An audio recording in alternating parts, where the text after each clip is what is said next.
So hello everyone. नमस्कार दोस्तों, स्वागत है आप सभी का आपके अपने परिवार सोनी एजुकेशन क्लासेस में। और आज है दोस्तों आपकी 25 मई। और आज हम लोग 25 मई से बनने वाले जितने भी आपके मोस्ट इंपॉर्टेंट करंट अफेयर्स के प्रश्न बने हैं, इन सभी प्रश्नों को हम इस क्लास के अंदर डिस्कस करने वाले हैं। तो आप सभी साथी पूरी क्लास में आखिरी तक बने रहिएगा। और एक बात है साथियों, इस क्लास की जो पीडीएफ है ये आप सभी रिवीजन के लिए हमारे टेलीग्राम ग्रुप से डाउनलोड कर लीजिएगा। टेलीग्राम ग्रुप का जो लिंक है वो इस वीडियो के डिस्क्रिप्शन बॉक्स में है। तो चलिए साथियों, पहले एक बार मैं आपको फटाफट से मात्र 2 मिनट के अंदर 24 मई के करंट अफेयर्स को क्विकली रिवीजन करा देता हूँ। उसके बाद हम लोग आज के क्वेश्चनों को डिस्कस करेंगे। तो जैसा कि साथियों लास्ट क्लास के अंदर मैंने आपको पढ़ाया था कि अभी वैश्विक यात्रा और पर्यटन सूचकांक जारी की गई थी 2024 वाली। इसमें भारत जो है ये किस स्थान पर रहा था? तो भारत था इस बार 39वें स्थान पर। यदि आप लोग इससे पूछे कि पहले स्थान पर कौन सा देश था, तो पहले पता सकते हो अमेरिका। अभी जो एमेलिया रोमाग्ना ग्रैंड प्रिक्स है जो कि फॉर्मूला 1 रेसिंग से संबंधित है, इसका भी जो खिताब है ये किसने जीता है? तो नीदरलैंड के मैक्स वेस्टरपेन ने। ब्रॉडकास्ट ऑडियंस रिसर्च काउंसिल, इसके भी जो नए प्रमुख हैं ये कौन बने थे? तो बिक्रमजीत चौधरी। किस राज्य सरकार ने आपदा रिपोर्टिंग और सूचना प्रबंधन प्रणाली की जो शुरुआत की है? तो ये शुरुआत की है असम सरकार ने। अभी अंतरराष्ट्रीय जो सौर गठबंधन है यानी कि इंटरनेशनल सोलर अलायंस, इसका 99वां जो सदस्य देश है ये कौन सा बना था? तो स्पेन। अंतरराष्ट्रीय जो बुकर प्राइज है 2024, इसकी घोषणा कर दी गई है। और 2024 वाला जो अंतरराष्ट्रीय बुकर प्राइज है ये किससे मिला है? तो ये मिला था जर्मनी की जेनी अपेरनबेक को। किस भारतीय अभी अमेरिकी को अमेरिकी अदालत में न्यायाधीश नियुक्त किया था? तो जय बड़ीगा को। इंडिया फर्स्ट लाइफ इंश्योरेंस के अभी जो मैनेजिंग डायरेक्टर और सीईओ है ये कौन बने हैं? तो ऋषभ गांधी। इसके बाद हम लोगों ने पढ़ा था कि 23 मई को हर साल विश्व कछुआ दिवस मनाया जाता है यानी कि वर्ल्ड टर्टल डे। जो एएफसी महिला एशिया कप है 2026 वाला, इसकी जो मेजबानी है ये कौन करने जा रहा है? तो ये करेगा ऑस्ट्रेलिया देश। जबकि साथ ही जो अगला वाला है 2029 वाला, इसकी मेजबानी कौन करेगा? तो उज्बेकिस्तान।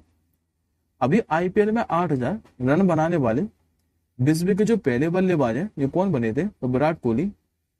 विश्व का पहला 100% अभी बायोडिग्रेडेबल जो पेन है ये कहाँ लॉन्च हुआ है? तो भारत के अंदर। और लास्ट क्वेश्चन हम लोगों ने पढ़ा था कि अभी जो माउंट एवरेस्ट है इस पर चढ़ने वाली भारत की सबसे कम उम्र की जो पर्वतारोही है ये कौन बनी है? नाम है इनका काम्या कार्तिक है और ये मात्र 16 वर्ष की है। आई होप साथियों आपको सारे के सारे क्वेश्चन क्लियर हो गए। अब हम लोग आज के क्वेश्चनों को डिस्कस करते हैं। तो आज का आप लोगों से पहला क्वेश्चन पूछ रहा है और आपका पहला क्वेश्चन ही इंपॉर्टेंट है। अभी सभी ग्लेशियरों को होने वाला जो पहला देश है ये कौन सा बना है? देखिए साथियों, इस क्वेश्चन का जो आंसर है ये आपको हो जाएगा ऑप्शन नंबर 1 यानी कि वेनेजुएला। दरअसल साथियों जो वेनेजुएला है यहाँ पर अभी नए शोध से पता चला है कि जो एंडीज पर्वतमाला है यहाँ पर एक ग्लेशियर है जिसका नाम है हम्बल्ट ग्लेशियर, जो पहले साथियों बहुत बड़ा हुआ करता था लेकिन अभी सिकुड़ गया है और सिकुड़ कर मात्र 2 हेक्टेयर का भी रह गया है। वेनेजुएला में जो सियरा नेवेदा डे मेरिडा पर्वत श्रृंखला है यहाँ पर पहले साथियों 6 ग्लेशियर हुआ करते थे, जिसमें से 2011 तक 5 जो ग्लेशियर है ये पिघल गए थे। और एक जो लास्ट ग्लेशियर है जो कि मैंने आपको अभी बताया हम्बोल्ट ग्लेशियर, ये भी बचा था जो कि अब पिघल रहा है, मात्र 2 हेक्टेयर से भी कम का बचा हुआ है।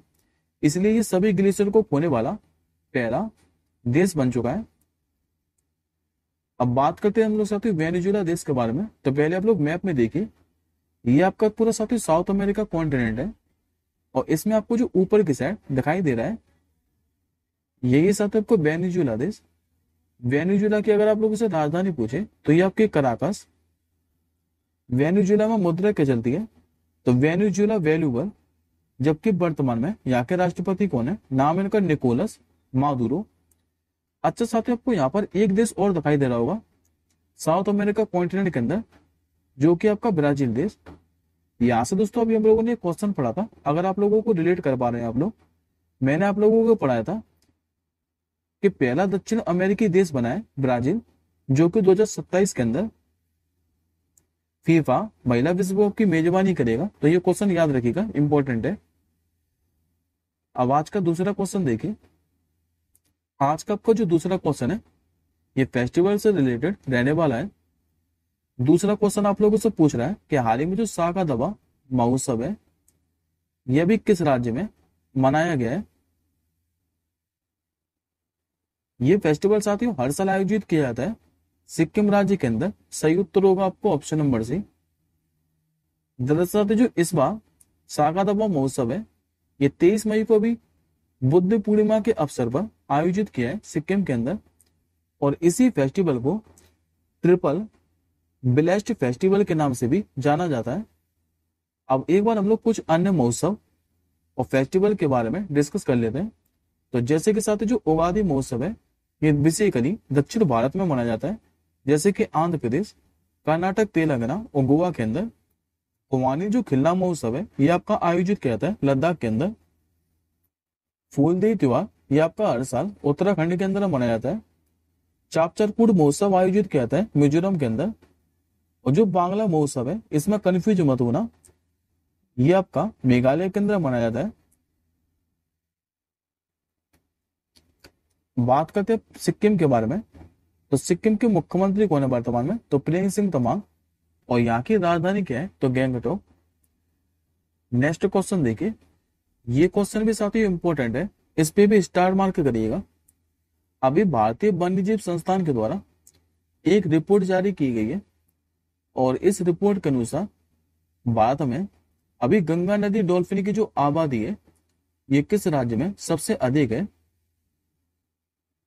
तो सबसे ज्यादा साथियों जो गंगा नदी डॉल्फिन की जो आबादी है ये है उत्तर प्रदेश के अंदर। तो आंसर याद रखेंगे आप लोग ऑप्शन नंबर ए। दरअसल भारतीय वन्यजीव संस्थान की हालिया रिपोर्ट के अनुसार गंगा नदी बेसिन में जो डॉल्फिन की प्रजाति है ये टोटल 4000 से अधिक है, जिसमें साथियों मात्र 2000 से अधिक जो आबादी है ये उत्तर प्रदेश के अंदर पाई गई है। और उत्तर प्रदेश की भी मुख्यतः किस जगह, तो चंबल नदी में। उत्तर प्रदेश का जो जलीय पशु है ये भी गंगा डॉल्फिन ही है। अब बात करते हैं हम लोग पहले गंगा नदी डॉल्फिन के बारे में। तो साथियों 2010 के अंदर जो गंगा नदी डॉल्फिन है इसे भारत का राष्ट्रीय जलीय पशु घोषित किया गया था। और अभी हम लोगों ने कुछ समय पहले पढ़ा था कि भारत का पहला जो राष्ट्रीय डॉल्फिन अनुसंधान केंद्र है ये कहां पर खोला गया है, तो बिहार की राजधानी पटना के अंदर। अब बात करते हैं हम लोग साथियों भारतीय वन्यजीव संस्थान के बारे में, जिसके द्वारा ये रिपोर्ट जारी की गई है। तो इसकी स्थापना हुई थी 1982 के अंदर, और इसका मुख्यालय कहाँ है, तो उत्तराखंड के देहरादून में। अगला क्वेश्चन देखिए। हाल ही में भी किस देश में बर्ड फ्लू का पहला मानव जो मामला है ये बच्चे में पाया गया है। ये पाया गया भी साथियों ऑस्ट्रेलिया देश के अंदर। आंसर होगा आपको ऑप्शन नंबर ए। ऑस्ट्रेलिया के साथ जो शहर है विक्टोरिया, यहाँ पर अभी एक मात्र छोटे बच्चे में बर्ड फ्लू का जो मामला है ये पहला पाया गया है। और याद रखिएगा कि जो बर्ड फ्लू है इसे और किस नाम से जानते हैं, तो H5N1 के नाम से ये पूछा हुआ नाम है, याद रखिएगा। बात करते हैं ऑस्ट्रेलिया के बारे में। तो ऑस्ट्रेलिया के साथ जो राजधानी है ये आपकी कैनबरा। ऑस्ट्रेलिया में करेंसी क्या चलती है, तो ऑस्ट्रेलियन डॉलर। नेक्स्ट क्वेश्चन देखिए। अभी हाल ही में भी किस देश के राष्ट्रपति ने पराग्वे के राजदूत को प्रथम श्रेणी स्वतंत्रता पदक से सम्मानित किया है। तो ऐसा करने वाले जो राष्ट्रपति बने ये भी यूएई के राष्ट्रपति बने। आंसर याद रखेंगे आप लोग ऑप्शन नंबर सी। अभी जो यूएई के राष्ट्रपति हैं जिनका नाम है शेख मोहम्मद बिन जायद अल नायन, इन्होंने भी यूएई में पराग्वे गणराज्य के जो राजदूत है जिनका नाम है जोस अगुएरो अवीला, इनको स्वतंत्रता के प्रथम श्रेणी पदक से सम्मानित किया है। इन्होंने देश में राजदूत के रूप में अपने कार्यकाल की समाप्ति के अवसर पर यह पुरस्कार इन्हें प्रदान किया है। अच्छा, ये पुरस्कार इन्हें मिला क्यों है, तो इन्हें विभिन्न क्षेत्रों में द्विपक्षीय संबंधों के विकास और उन्नति में योगदान के लिए दिया है। बात करते साथियों यूएई के बारे में। तो यूएई की राजधानी मैंने आपको कई बार पढ़ाई है, ये आपकी अबू धाबी।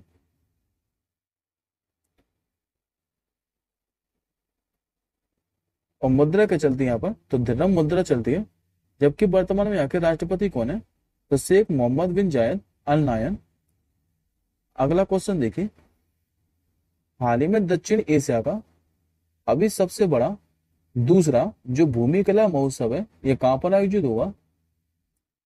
ये जो फेस्टिवल है ये आयोजित होने वाला है लद्दाख के अंदर। सही आंसर होगा आपको ऑप्शन नंबर बी। अभी दक्षिण एशिया की अब तक की सबसे ऊंची समकालीन भूमि कला जो समूह प्रदर्शनी है, ये लद्दाख में आयोजित होगी। और कब से लेकर कब तक इसका आयोजन होने जा रहा है, तो 1 से लेकर 11 जून तक लेह के अंदर। और इसका जो आयोजन है ये कितनी मीटर की ऊंचाई पर होगा, तो 36,000 मीटर की ऊंचाई पर। तो ये आप लोग याद रखिएगा। नेक्स्ट क्वेश्चन देखें, हाल ही में भी जो आईसीसी है इसने T20 वर्ल्ड कप के लिए पाकिस्तान के किस खिलाड़ी को अपना एम्बेसडर बनाया। ये बनाया भी शाहिद अफरीदी को। करेक्ट आंसर होगा आपको ऑप्शन नंबर डी। ये रहे साथियों आपके सामने इमेज में शाहिद अफरीदी, जिनको भी आईसीसी ने T20 वर्ल्ड कप के लिए अपना ब्रांड एम्बेसडर बनाया। नेक्स्ट क्वेश्चन देखिए, अभी पहली जो एशियाई रिले चैंपियनशिप है इसमें भारत ने कुल कितने मेडल जीते हैं। तो ये जो पहली एशियाई रिले चैंपियनशिप है इसमें भारत ने जीते टोटल 3 पदक। करेक्ट आंसर होगा आपको ऑप्शन नंबर बी। इन 3 पदकों में से साथियों एक तो है गोल्ड मेडल और इसमें 2 है रजत पदक। और यदि आप लोगों से पूछे कि पहली जो एशियाई रिले चैंपियनशिप है इसका आयोजन कहां पर किया गया था, तो 20 और 21 मई को थाईलैंड के बैंकॉक के अंदर। भारत की इसमें मिश्रित रिले टीम ने 400 मीटर स्पर्धा में स्वर्ण पदक जीता है। नेक्स्ट क्वेश्चन देखें, हाल ही में भी यूनाइटेड नेशन जो जनरल असेंबली है इसने भी किस तारीख को अंतर्राष्ट्रीय मरखोर दिवस के रूप में घोषित किया है। तो ये साथियों 24 मई को किया है। आंसर होगा आपको ऑप्शन नंबर सी। पहले दोस्तों एक बार आप लोग इमेज में मरखोर को देखिए। ये आपको साथियों जो इमेज में दिखाई दे रहा है यही है मरखोर, और इसी को दिवस घोषित किया है अभी 24 मई को अंतर्राष्ट्रीय मरखोर दिवस के रूप में। अच्छा साथियों, जो मरखोर है इसे पेंच सींग वाली बकरी के रूप में भी जाना जाता है। और ये साथियों जो मरखोर है ये पाकिस्तान का राष्ट्रीय पशु भी है। अब आज का ये आपका आखिरी क्वेश्चन है कि अभी साइबर सुरक्षा अभ्यास है 2024, इसका जो आयोजन है ये कहां पर किया गया है। ये जो अभ्यास है ये आयोजित किया है अभी नई दिल्ली के अंदर। आंसर याद रखेंगे आप लोग ऑप्शन नंबर सी। दरअसल भी व्यापक स्तर पर साइबर सुरक्षा जो अभ्यास है ये रक्षा साइबर एजेंसी के द्वारा 20 से लेकर 24 मई तक नई दिल्ली में आयोजित हुआ है।